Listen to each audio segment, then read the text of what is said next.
on the docket this afternoon. It is case number 24-30640, Associated Professional Educators of Louisiana versus EDU20 et al. We will hear first from Mr. Stokes.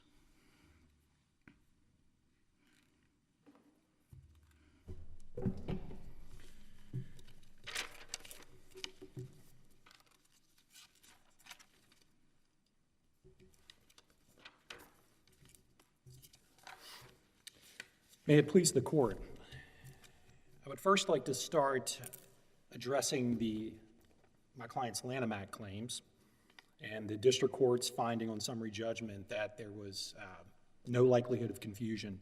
Part of the reason we requested oral argument in this case is, as a picture truly is worth 1,000 words, it's very difficult in the briefs to explain what the pictures, I think, show for themselves. We've have some demonstratives all based in the record. These are the actual pictures of the PowerPoint slides in question. We've numbered them for ease of reference, and I will identify which numbers I'm speaking about. I'd like to start out just by looking at these. These are all on the record. If you look at demonstratives 1 and 2, these are PowerPoint slides that were presented by the defendant, LLC EDU2020, at what's called Teacher Leader Summit, which is actually held in New Orleans, and it is educators and administrators from all over the state come, and it's an opportunity for vendors to market their services to these school districts.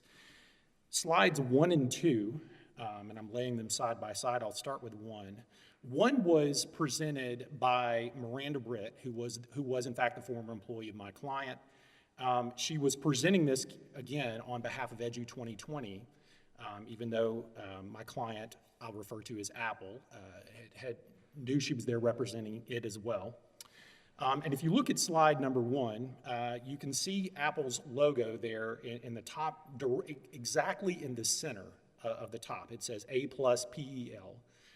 And I do want to point out, so this is what the district court referred to as a biographical slide. I don't know that there's evidence in the record that would support that characterization, but for ease of reference, that's what we'll call it today.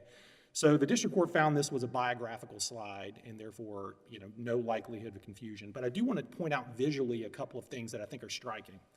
First of all, if you note, again, she's presenting this on behalf of EDU2020, but you look and she has her Apple title. She was employed at the time. Keep in mind, this is while she was employed during 2021, May of 2021.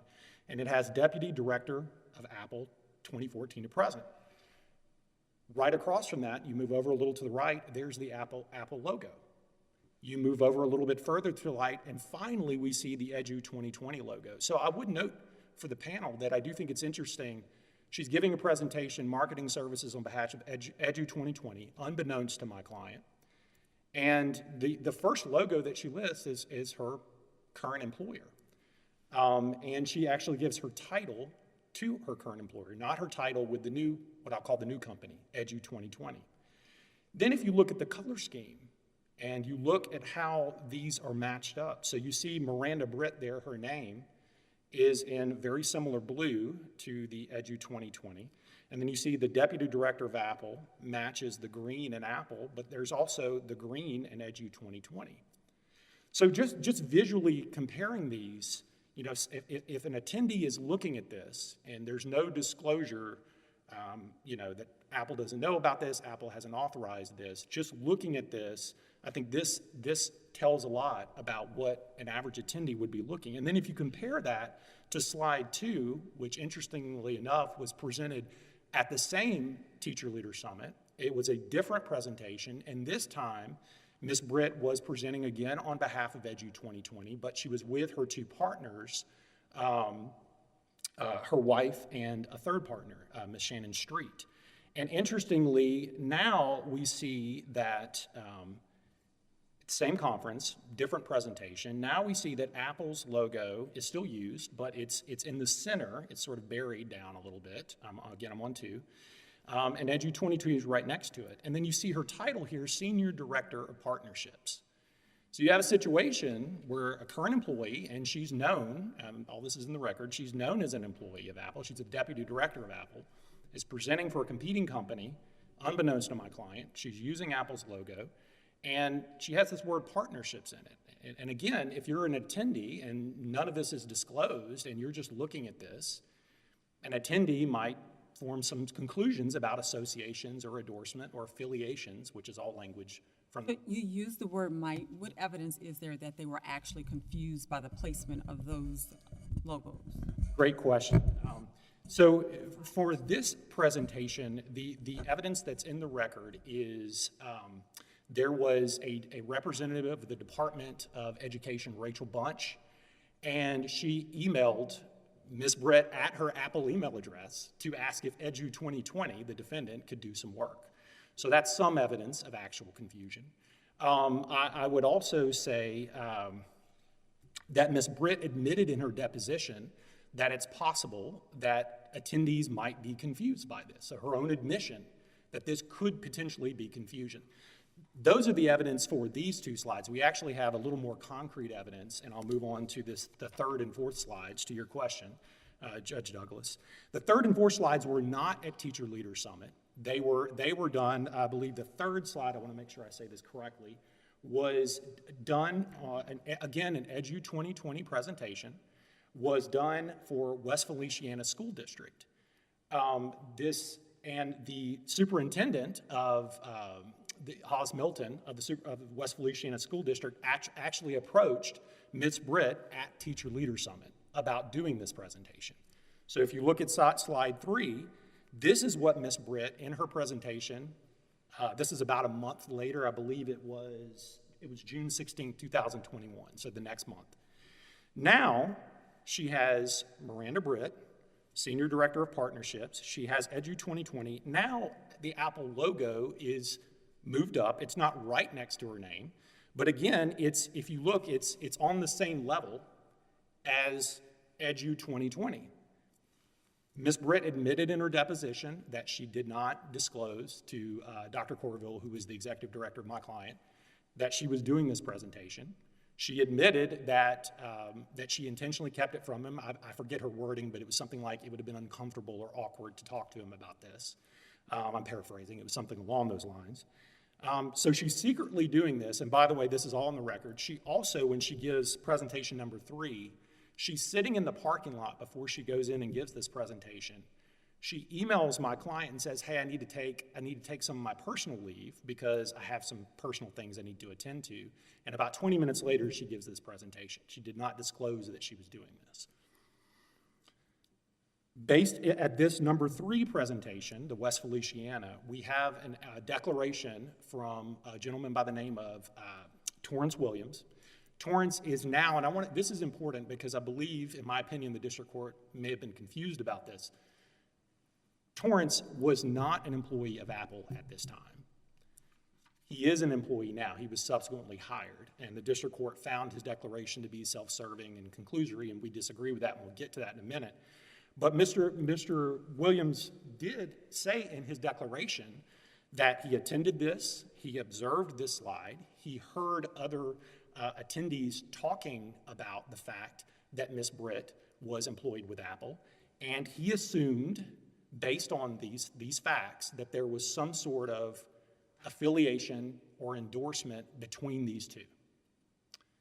Then if we move to slide number 4, the final one, and slide number 4 was done about a month later on July the 13th, 2021.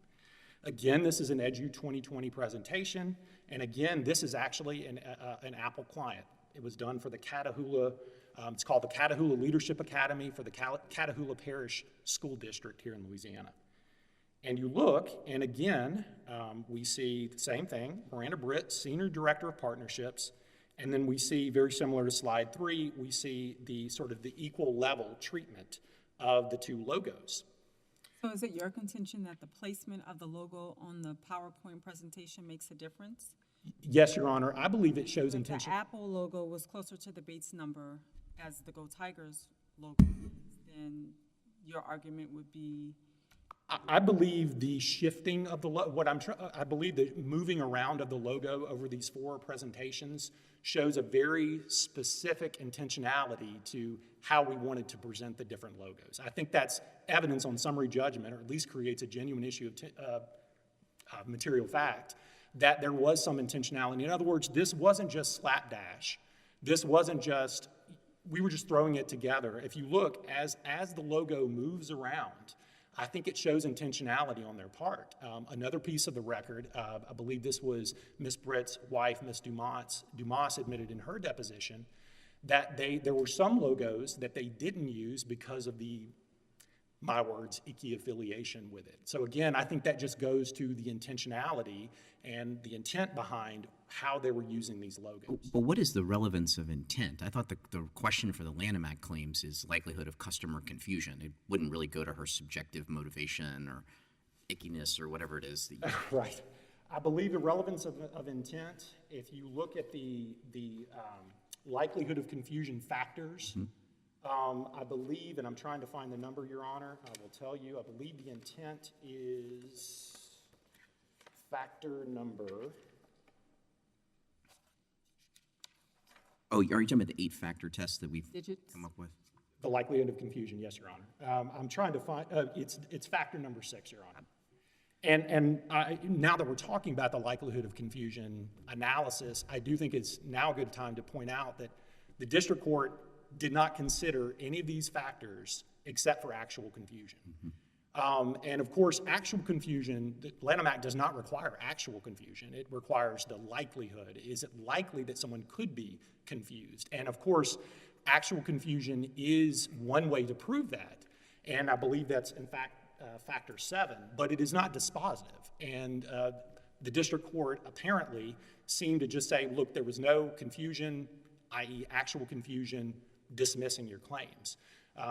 In the record, we on summary judgment, opposing defendant summary judgment, we went through the factors, and there are facts in the record that would support all of this. I want to make sure I followed the declarations or depositions you said that were the best in response to Judge Douglas. So you had Torrance Williams, who attended, did I do June 16th, 2021, that's slide 3? Yes, Your Honor. And then we have another declaration from Tia Neal. Neal, exactly. That was number 4. Which is July 2021. Yes, Your Honor. The district court, again, we believe it was legal error to just focus on actual confusion, but even looking at the actual confusion, we think we have some evidence of it based on those declarations. The district court disregarded these declarations because he found they were conclusory or self-serving, and of course we cited in our brief, and I know the court is well aware of the law, that just because an employee of a company signs a declaration, of course it's going to inherently be self-serving, but that's not the test. Something can be self-serving and still be admissible, certainly on summary judgment. The test is it conclusory, or is it contradicted by other things, overwhelming amount of evidence in the record, neither of which apply here. Both declarants went through and laid out facts of what they observed and how they reached their conclusions, both Ms. Neal and Mr. Williams. And they both set forth facts to establish their personal knowledge. And I would also note to the panel that, there is also some language in the case law when you're talking about self-serving affidavits. If the fact can be proven really no other way, then the affidavit or the declaration is going to be the only way that you can do that. So here they're talking about their subjective belief of what they assumed in terms of an affiliation. Quite frankly, I don't know how else my client would prove that but for someone attending and saying, here is what I understood to be true.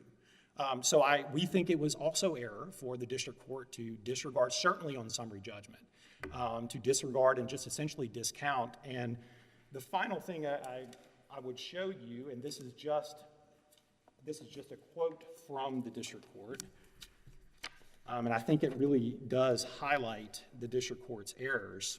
And this is on the memorandum. I'm just quoting, and of course I won't read the whole thing. I know the panel can read for themselves, but I do think it's important to note, here, to me, this is a microcosm of the district court's error. He says, while it may have been confusing, puts it in quotes, to two industry players, William and Dr. Neal, whether Britt was presenting on Apple's behalf or EDU's 2020's behalf. The mystery apparently did not stem from her use of Apple's mark on one biographical slide. That's an error, therefore. But rather that the actually confused declarants knew Britt was employed with Apple at that time. So in other words, he's saying, well, their confusion was because she was employed.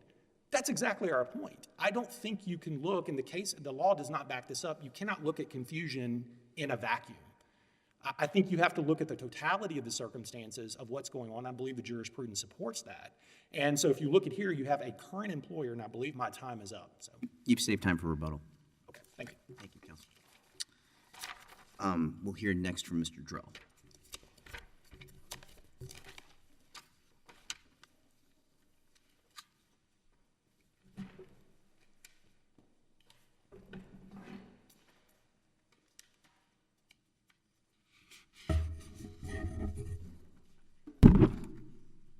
Good afternoon, Your Honors, and may it please the Court. I, too, will start with the Lanham Act claims as well. And again, we have noted in the brief that there's almost no evidence of a likelihood of confusion.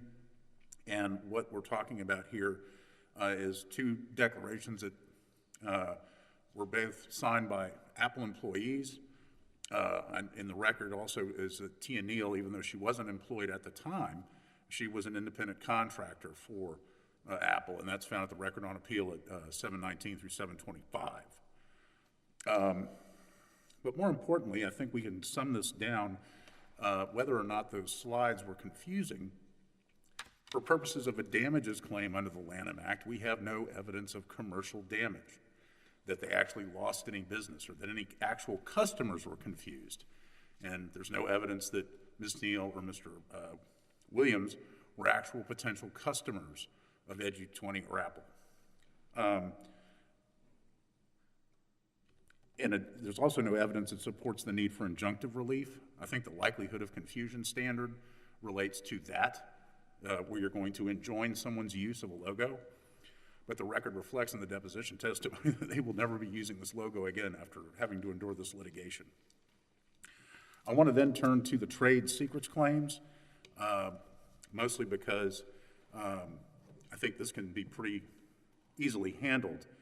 The things that were claimed by Apple to be trade secrets is first a client list that the court found were made up of Louisiana school districts and that are publicly known because all those contracts are public record with both the local school boards and the Louisiana Department of Education.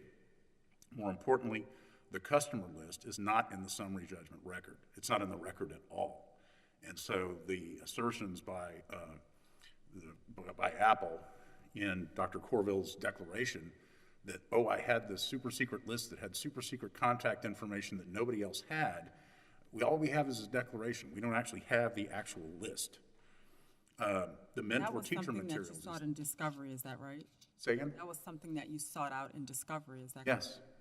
And the list we got did not have any of that contact information in there, and so that's why it's not in the record. The mentor teacher materials is the second trade secret that was claimed by Apple. However, the mentor teacher materials were derived from the Louisiana Department of Education's open source curriculum on mentor teacher. Now, as a bankruptcy lawyer most of the time, I had to learn all this educational jargon. And just to clarify for the court, what mentor teacher is a program to train teachers to have student teachers in their classrooms and learn from them how to teach. And this is a curriculum that Apple developed to be taught online. And these materials were presented to audiences under no confidentiality obligation. But more importantly, there's no evidence in the record that EDU2020 ever did a mentor teacher program, and they haven't. And so there's no evidence of either use of these materials or of commercial value that EDU2020 received that Apple could have a claim to recover. Now, as to the state law claims that they were seeking damages for, they failed to make a but-for causal connection to the alleged wrongdoing as far as what their damages were, and so those claims for LUPTA and breach of fiduciary duty as to the use of the logo and any of the alleged intellectual property also was properly dismissed. So lastly, I want to turn to the district court, one, remanding the remaining claims back to state court. Apple claims that creates a procedural conundrum. No, it really does not. There is a suit already pending in the 19th Judicial District Court in Baton Rouge that encompasses those claims and can easily move forward. Then lastly, the district court properly denied Apple's summary judgment motion on the breach of fiduciary duty claim because questions of Britt's subjective intent and subjective belief precluded summary judgment. There was also a lack of a clear Apple policy on outside employment and a lack of evidence of harm to Apple. I welcome the court's questions. Counsel, I've got a couple questions on the Lanham Act. So we talked a little bit with your friend on the other side about the intentionality factor and the intentionality that can be inferred from the way that Ms. Britt did these, arranged these 4 presentations. So I'd like to hear your response to that. But maybe I'll get out all my other questions about the factors, and you can take these in whatever order you want. The second factor in our 8-factor test is similarity of the marks. I assume you're going to agree with me that the marks are very similar color schemes, similar. I mean, all of that color is the same. They're next to each other. They look similar. Similarity of the products. I gather that Apple and EDU20, they are presenting these presentations at these conferences. So I assume the similarity of the products that they offer is one factor, which obviously they're in the same market, they're competitors, so that one seems to be met. The identity of the advertising materials, that's what I meant earlier, which is that it seems like the business models for both of these companies are roughly the same, which is that I gather you go to these conferences and you make the PowerPoint presentations like Ms. Britt did, so that seems to favor her. And then actual confusion, she has 2 declarations from people who actually attended the conferences and said that the marks were part of their confusion about the identity of both the companies and who she was representing and who she was working for. So help me walk through one or all of those factors and why they're not a problem for you. All right. I don't think we're really talking about confusion between the EDU2020 mark and the Apple mark. I think the issue that Mr. Stokes raised is the Apple mark was on her bio slide, and it's an affiliation claim. We don't deny that that is Apple's actual logo, so we can move on from She uses that one, so that's all that matters for that factor. Right. I mean, I think, yep, she put it on her bio slide, and some of it is, and you'll notice that these bio slides sometimes are repetitive. She was often a very last-minute person putting together these presentations. Just you could tell that from her deposition, and she was with her wife, because this is really her wife's business, Courtney Dumas. This is really, she came up with the idea. She was sort of the push behind the Tier 1 curriculum trap book, which that was sort of the impetus for starting this business and doing these presentations. And there's an educator named Jill Jackson that has a lot of materials that they have contractual rights to do, to present on. And as far as advertising, I don't really think there's a lot of advertising. Let me walk the court through how this works.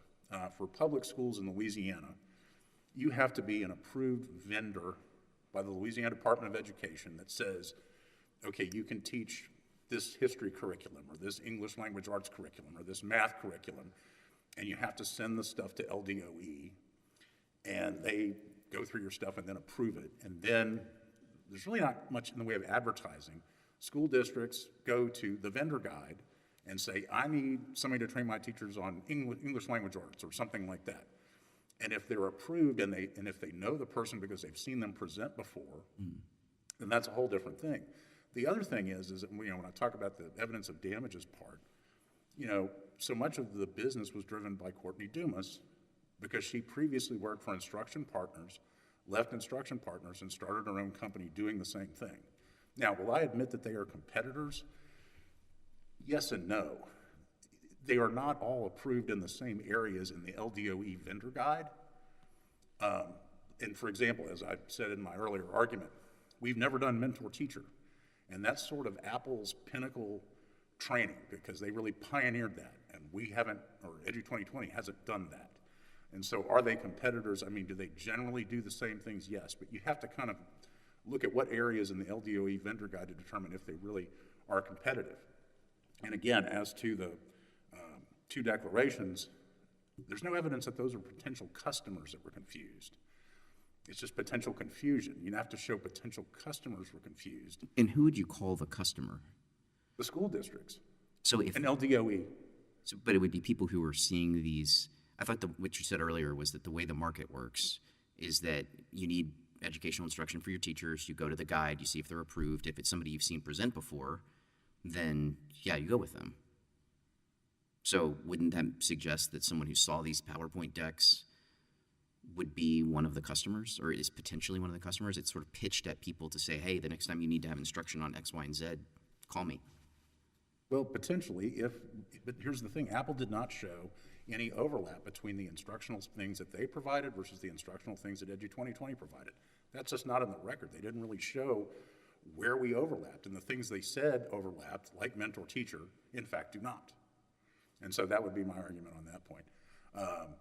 So it could be potential customers, just not potential competitive customers, right? That is, somebody who's choosing between Apple and EDU2020. Yeah, I mean, I don't, there's no evidence that there were actual customers making that choice or were confused and said, ooh, I thought I was hiring Apple, but I hired EDU2020 instead. There's no evidence of that in the record.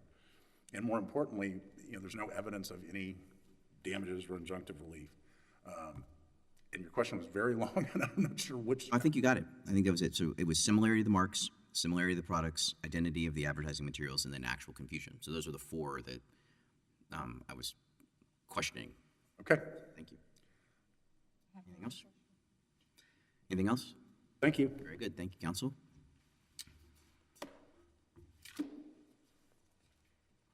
All right. Mr. Stokes, you have 5 minutes reserved for rebuttal.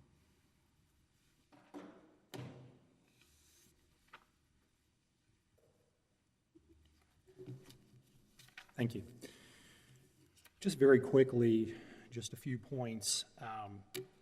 During the Counsel for Appellee's talk, he talked about the Defend Trade Secret Act, and I do want to clear up a few disagreements I have with his characterizations.